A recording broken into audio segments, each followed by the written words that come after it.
Minha primeira lembrança da Fórmula 1 foi o Grande Prêmio do Japão de 91, que foi o tricampeonato do Ayrton.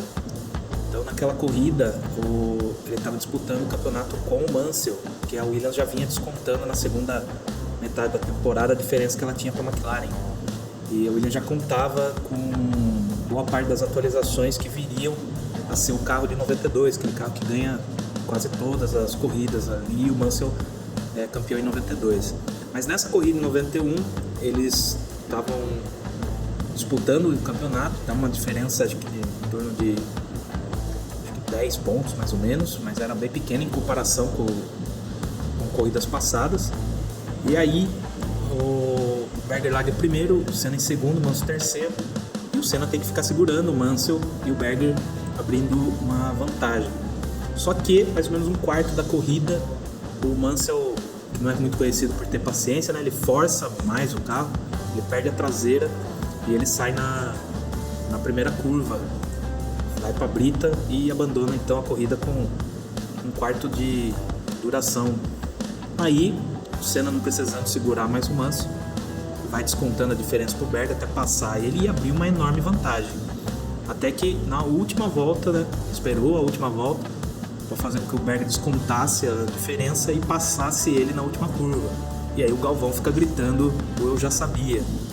E também nessa mesma corrida fica mais uma previsão furada do Galvão, que ele fala que o Schumacher quebra muito e que a Benetton, daí nessa época ela troca o seu corpo técnico, né? E ele fala que a Benetton não ia dar em nada, sendo que daí depois, lá em 94, 95, a Benetton com o Schumacher ganha tudo, né?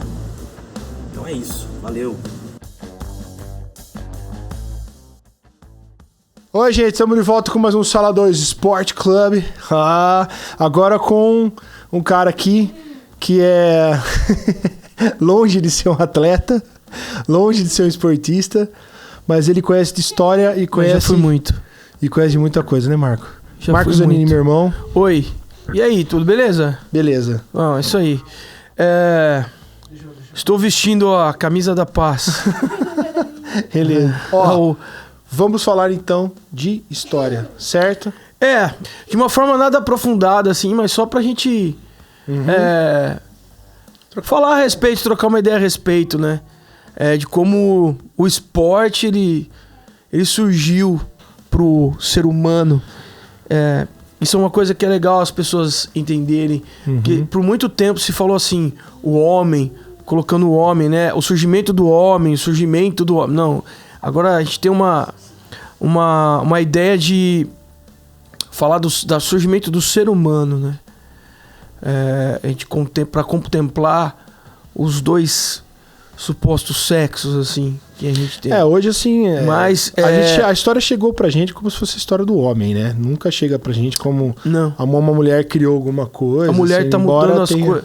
Eu acredito que a mulher, principalmente da virada do século XIX pro século XX, isso porque elas fizeram muita coisa anteriormente. Mas a história, ela foi escrita, grande parte dela, os livros, todas as escrituras, seja lá o que for, os registros, todos eles são de os homens escrevendo. Então isso é bem complicado. Então se precisa mudar, isso já mudou bastante, você entendeu? Mas precisa mudar ainda mais. E do ponto de vista assim, do esporte, a gente sabe também que isso também tem mudado bastante. Você via muitos esportes que você não tinha uma projeção feminina, e isso foi mudando ao longo do tempo. E um evento esportivo, do caso que a gente podia conversar aqui a respeito, que são as Olimpíadas. Deixa eu fazer uma pergunta pra você. Qual foi o primeiro momento da sua vida que você olhou, que você entendeu que você estava assistindo com relação às Olimpíadas? Foi a Olimpíada de 92, por exemplo? Ou antes disso? Não, foi a de Seul. De Seul? Foi de 88. 88. De 88 eu lembro... Pra quem não sabe, temos 2 crianças aqui com a gente, então a gente então, vai... Segue o baile, Vocês vão ouvir alguns barulhos. Então, e... A Olimpíada de Seul foi a que eu lembro mais. Assim, de um evento esportivo que eu me lembro primeiro de todos, que seria mundial, foi a Copa do Mundo de 86. A de 82 eu tinha 3 anos de idade. Lembro dela foi de um ano depois, de 83, alguma coisa assim, de eu cantando a música do Júnior. Voa, canarinho, voa. e de todo mundo falando que tipo, tinha sido a melhor seleção de todos os tempos e tudo mais, e não ganhou. Mas tudo bem. Isso é uma coisa que é bacana a gente sempre voltar a falar a respeito dessa coisa do que é perder e o que é ganhar. Ainda mais no esporte, que é um negócio que nasceu... Assim, vamos falar do ponto de vista das Olimpíadas. Nasceu da guerra. As Olimpíadas, ela nasceu da guerra. Não, mas elas recompensam primeiro, segundo, terceiro lugar, né? Não é só... A Copa do Mundo é o campeão e acabou. Eu vou levantar um negócio aqui que eu acho muito polêmico. Eu acho que todo mundo tinha que ganhar. Aquela coisa Você do só tem que mérito, vencer, né? Você mesmo. Por exemplo, um cara que vai correr os 100 metros... Ele fez 9 segundos e 89 centésimos. Ele tem que fazer na próxima, ganhar dele. Então, se ele ganhou disso, ele tem algum tipo de recompensa nesse sentido. E não, tipo, ele ganhou dele. É que nem o cara bateu... Por isso que os atletas, eles falam muito isso. Nossa, eu tô batendo o meu recorde. Eu bati o recorde sul-americano que é meu, eu tô batendo o meu recorde. Se alguém bateu o meu recorde, legal. Mas esse lance da premiação é uma coisa que ela tá muito ligada a coisas muito, muito antigas. Mas eu acho só para lembrar que é o seguinte... Competição, né? O lance da competição. Porque é o seguinte, a Olimpíada, ela surgiu no meio, ela era um festejo, uma celebração de um período entre guerras. Na Grécia Antiga. Que um foi correndo avisar o outro. Não, essa é a história da maratona. A maratona a Olimpíada ela já existia um pouco antes. E a gente tem que lembrar que você tem um ponto de vista mais histórico e tem um ponto de vista mais mitológico. Que dizem que quem criou a Olimpíada foi Hércules. Desde os seus trabalhos e tudo mais, aquilo ali já era uma espécie de disputa. Falando, você tem que fazer tudo esse monte de coisa aqui, cara. Ninguém sabe se Hércules existiu mesmo, né? Então, tem gente que fala que... Tem historiador que não acredita, por exemplo, que Platão, Sócrates, Aristóteles existiu. Entendeu? Que, na verdade, existiu a ideia deles.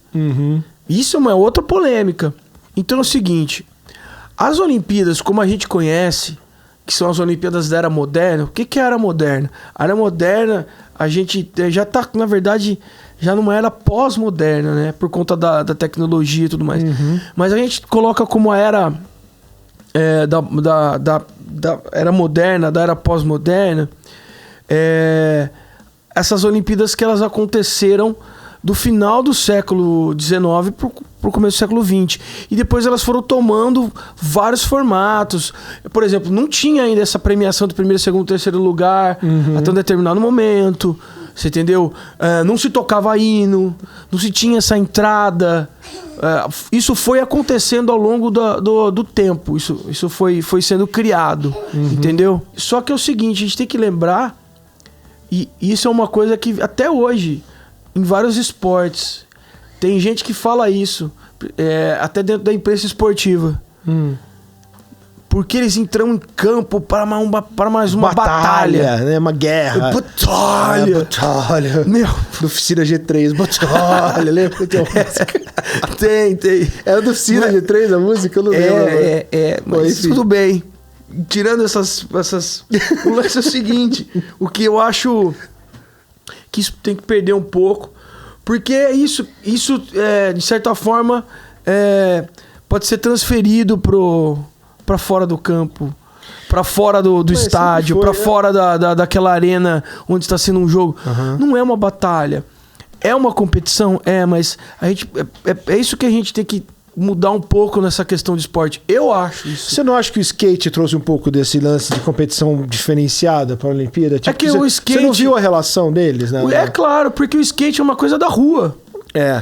É do dia a dia dos jovens ali. O skate é uma coisa da rua. É uma coisa de um momento assim... que você não pelo menos é o que eu sinto, não é uma coisa de um especialista falando, mas é uma coisa que veio da rua, que era de um momento, eles não era uma disputa, era uma disputa mais individual. Se eu vou conseguir deslizar naquele corrimão, se eu vou conseguir fazer aquela manobra.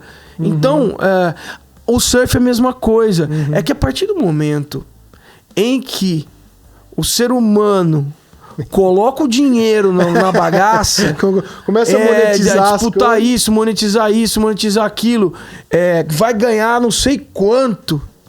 E não sei o que. Eu não me conformo de a gente ter que entrar no estádio, pagar R$250 pra ver um time jogar e o cara que é goleador não faz um gol, cara. Não faz um gol. Aí eu vou no mesmo estádio e vejo um cara cantando por mais de 2h30, você entendeu? Com 70 anos nas costas, como eu vi. E, entregou. Parece que não tem recompensa, Então você vê caras como craques como o Neymar. Agora, por exemplo, o maior medalhista de todos os tempos das Olimpíadas é o Michael Phelps.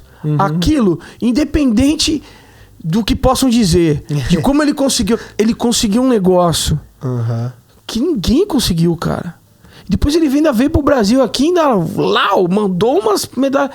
Então, eu vejo o esporte de competição, que eles falam o esporte de ponta, como algo alto nível, hoje de um nível em que você tem uma questão financeira ali muito forte, que determina o padrão para tudo, cara. Para tudo que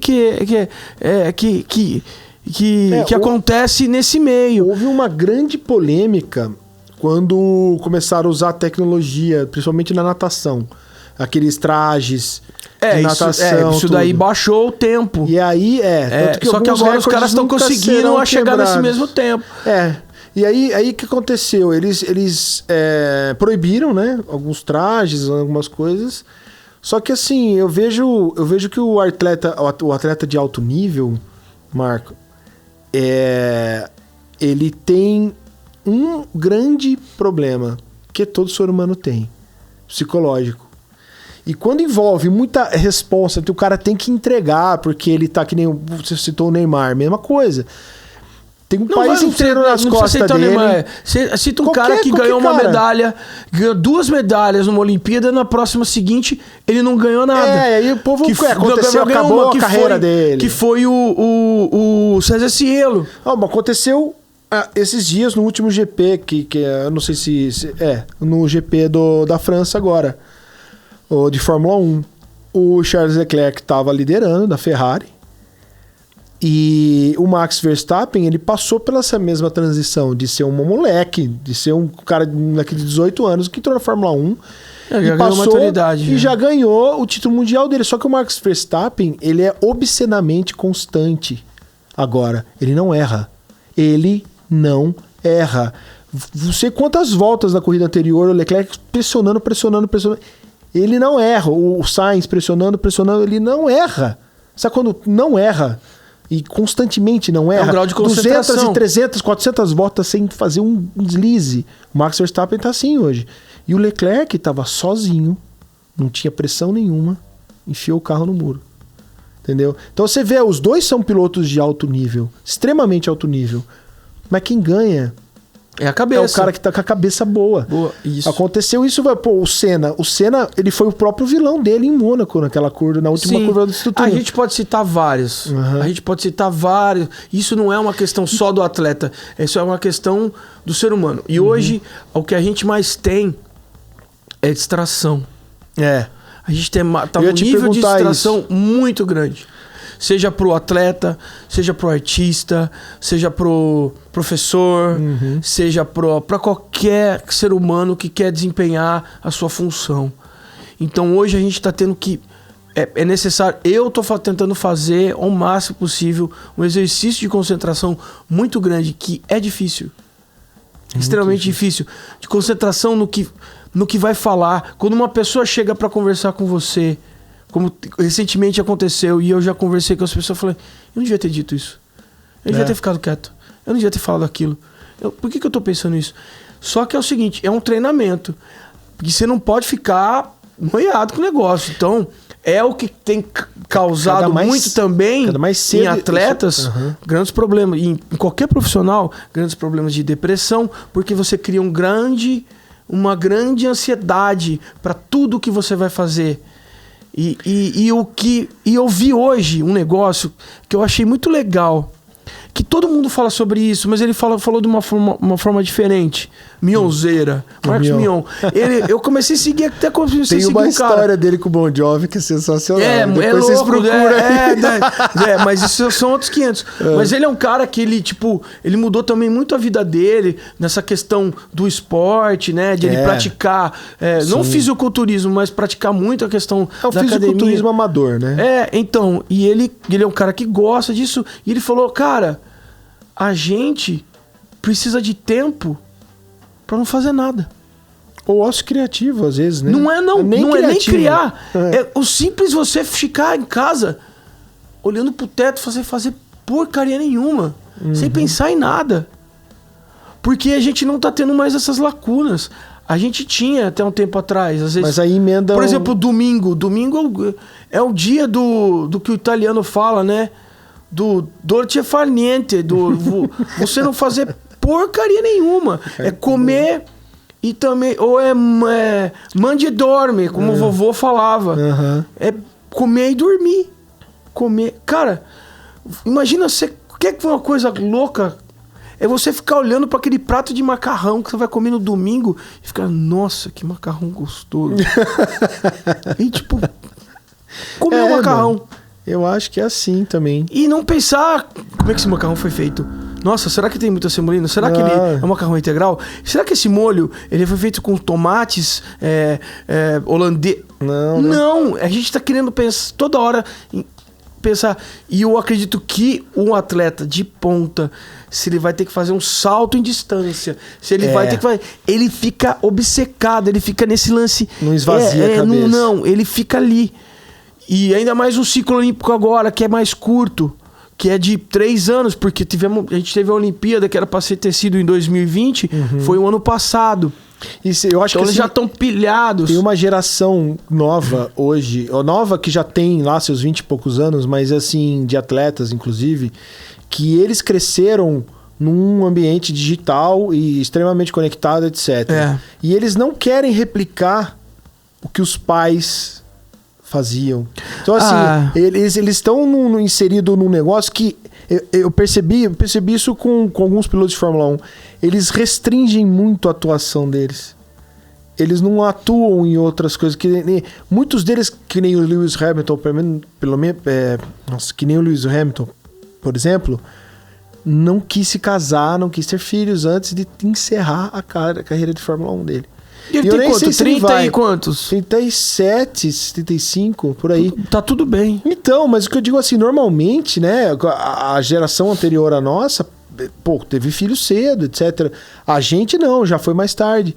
Só que assim, com os atletas, tá todo mundo priorizando hoje a carreira muito mais do que ter família, etc. Mas sim, eu não tô dizendo que isso é ruim, é bom. Tô dizendo só porque é uma observação que eu tenho. E aí que tá. Eu vou pontuar outra coisa. A cabeça deles não tá. Há atletas de ponta, sejam eles mulheres ou homens, trans, sei lá, a gente tem agora um universo muito grande. Mas principalmente para mulher, por exemplo, a gente vê os casos de jogadoras de vôlei ou jogadoras que, falam assim, não, eu vou parar 1 ano da minha carreira porque eu quero ter um filho. E não dura só 1 ano. Não. Você tem que criar ali, entendeu? Então tem muitas coisas para se pensar a respeito disso, da história, de como que tudo isso pode acontecer. Agora, falando do caso mais específico dessa história do esporte, de como isso pode ser retratado. Tem um caso que eu acho muito legal. É um filme... Eu assisti duas versões dessa história. Que fala como que essa indústria do esporte, ela também tá muito ligada a esse mercado do esporte, né? Por exemplo, marcas como a Adidas, que depois com a Puma, tudo para melhorar a performance desses atletas, dos mais variados possíveis. Tem a história de tem vários filmes contando a história desse cara. Um deles, o ator que faz, é o mesmo ator que fez o Dr. Manhattan. Eu não lembro o nome dele. Tem uma história de um cara chamado Prince Prefontaine. Ele foi um atleta... Nossa. Atleta? Ele falou... Tia, e eu falei... Tia.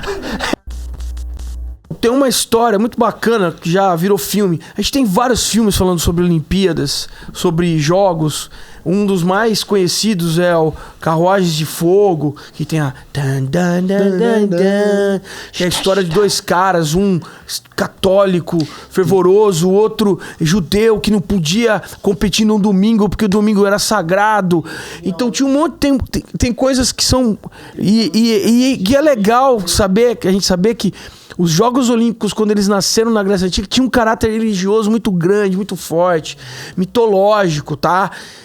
De deuses, vários deuses. Hércules fez a Olimpíada para Zeus, que era o seu pai, em homenagem a Zeus. Então tinha essa coisa, o ser humano carrega isso. Então a gente tem que entender que, tipo, essas religiões, elas se espalham pelo mundo, entendeu? Eu não sei se existem politeístas no mundo hoje, mas talvez lá na África pode existir. Então a gente tem que lembrar disso. Que a gente tem hoje um mundo esportivo que tem muita gente que é religiosa, mas tem que entender que há outros também. Então tem um mundo esportivo muito vasto de várias coisas, de várias culturas para se entender. Umas que foram aculturadas e outras que expõem a sua cultura de uma forma mais genuína possível. Mas esse cara, voltando a falar sobre uma questão dessa questão mercadológica e essa questão da produção de material esportivo para melhorar a performance, tem uma história muito bacana que no final do filme mostra como que surgiu a Nike, que na verdade é Nike, que é uma deusa grega ligada ao esporte. Um cara que era o treinador eu não lembro o nome dele, era o treinador do Prince Prefontaine, que era um corredor de fundo, que é um corredor que dessas longas distâncias, tal, acho que de 1.200, 2.000 metros, que corria ali, né? Fazia eu não lembro se ele corria, por exemplo, a maratona, mas ele era um cara de corredor de fundo, corria essas distâncias maiores. Ele usava Adidas, que era uma marca alemã. A Adidas é uma marca alemã. E esse treinador dele, olha que coisa doida. Olha o empreendedor do cara. Ele detonava a máquina de waffle da mulher dele para fazer o solado do tênis. E ele criou a marca, que é a Nike hoje, que na verdade chamava Nike, né? E ele falou, testa meu tênis pro Prince Prefontaine. Na próxima coisa, eu vou usar seu tênis na próxima Olimpíada. Só que eu não vou contar a história do cara. Assiste o filme. Assiste o filme. E um dos filmes, uma das versões é o Jerry, se não me engano, é o Jared Leto que faz. E tem a outra que é esse cara que faz o Dr. Manhattan, que foi... Ele fez, quer ver que outros filmes que ele fez? Cara, eu lembro dele mais o Dr. Manhattan. Eu coloco depois na descrição. É muito massa. Tem essas duas versões do filme. E é muito legal. A história do cara, da vontade dele. E a briga dele, por exemplo, faz parte da história do esporte. Da briga dele contra a federação, e principalmente o Comitê Olímpico norte-americano, porque eles não podiam se profissionalizar.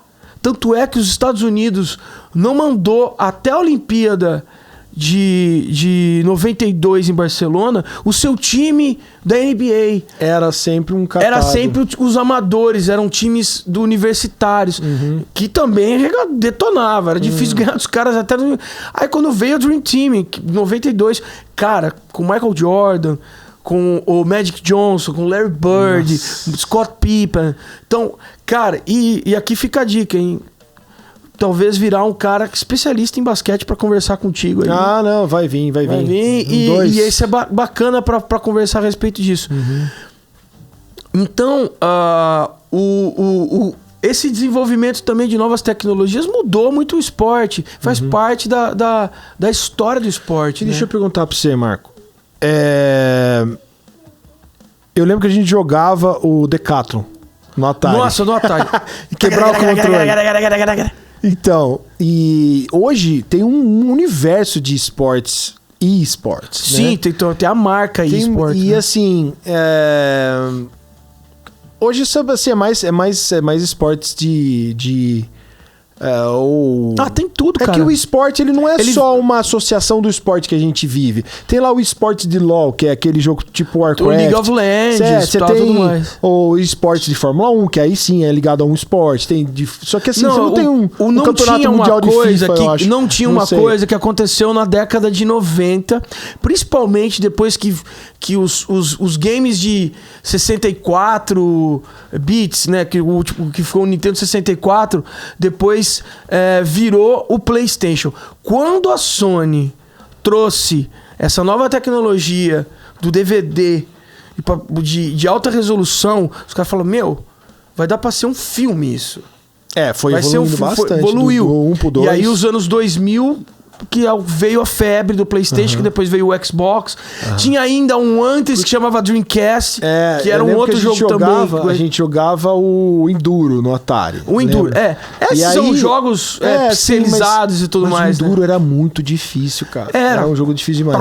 Aí depois eu lembro que eu comprei aquele jogo pra computador, o GP2, acho que era. Sim. Que era, não era, era de Fórmula 1, mas era Grand Prix. O que aconteceu com os consoles foi, quando os computadores começaram a evoluir, os PCs, né, os personal computers, e começaram a vir jogos em formatos de CD, que tinham uma resolução melhor, aí os consoles falaram, epa, a gente precisa mudar alguma coisa. Aí vamos pegar esse computador, vamos botar ele dentro do console, já pronto pro cara, pra aquela menina, pra aquele menino que quer jogar. Beleza. Então, isso mudou bastante. O que eu vejo virou um negócio, algo que virou uma profissão também. E acabou imitando a vida real. Sim. Assim, porque hoje você tem times, você tem campeonatos gigantescos. Ontem mesmo eu tava assistindo o CBLOL, acho que tinha 50 mil pessoas assistindo. Não, e outra, agora a gente tem o cara, o moleque, a menina quer jogar um jogo... Tá na palma da mão. O Free Fire da vida, o LoL, próprio LoL, você entendeu? League of Legends, qualquer jogos desses. Eu não sou um extremo especialista, eu só gosto de observar isso. Vejo alguns canais de TV falando sobre isso. Mas é o seguinte, joguei muito videogame. Mas eu gosto de um tipo de jogo. Se chama pinball. Você tem o FIFA, você tem o GP, você tem a Fórmula 1, ela virou uma marca registrada disso. Você tem da FIFA, você tem o deles, né? Você tem sim. vários tipos de jogos. E jogos que foram criados de ser uma coisa mítica, de ser uma coisa fantasiosa, que viraram uma espécie de esporte. Esporte virtual, porque você tem que se dedicar como um atleta de alto nível. Sim, os caras... Você de cara aí que, treina que nem um piloto de Fórmula 1 treina pra sentar no negócio e fazer. Assim, os pilotos de simulador, hoje, por causa da pandemia, eles ganharam muita projeção.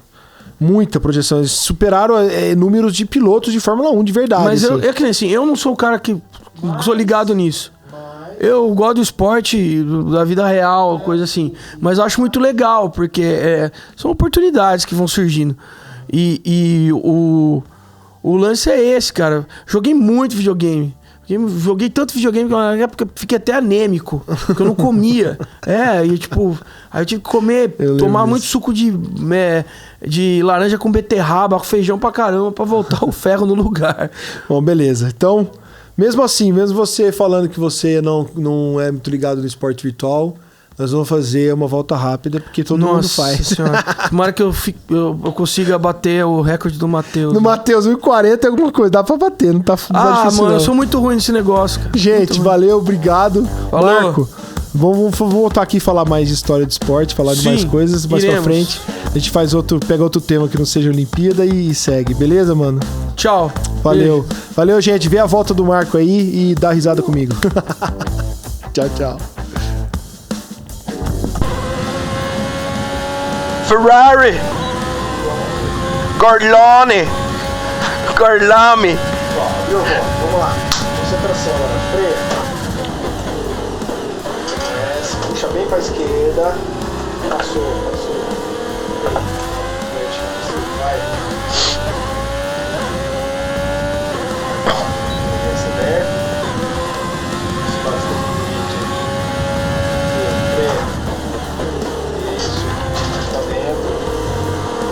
Acelera tudo, bem baixo, 100% de ciência. Venha. Aí. Aqui você vai criar bastante para fazer isso. Boa. Bem. Cuidado que você dá muito pé nessas coisas de baixo que você roda. Entendeu? Aí você vai frear, deixa o carro andar, isso, mas deixa ele andar, né? Abusão! Muito aí fez ele leve, vai acelerando devagar. Colocando a aceleração, muito lento. Acelera. Meia, última curva agora, bem embaixo, tudo. Tudo, pisa tudo. Faltando metade do acelerador aí. Vai. Vamos. 18, 19, 20. Fazer mais de 26. 24, 466. Bati! Beleza, mano. 24, 466.